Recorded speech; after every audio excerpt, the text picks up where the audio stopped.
Programa para kadagiti ubbing, tampok dagiti na dumaduma aktibidad, ti indanon ti First Mountain Province PMFC, iti may sa para publiko a pagadalan sadiay, Besao.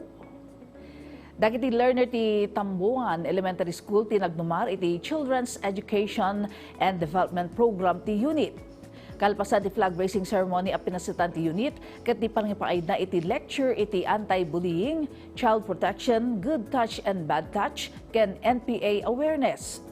Tim marakipay dagiti ubbing kapumuten iti libreng gupit nga impayda. Adamat lang tree planting activity da kadwa dagiti manurusuro ken estudyante. 30 a fruit-bearing seedlings apakiramanan iti rambutan, dragon fruit, papaya ken manggati inmulada. Pudno unay nga wan ka paris sa kamarik na iti panangipaay iti serbisyo komunidad.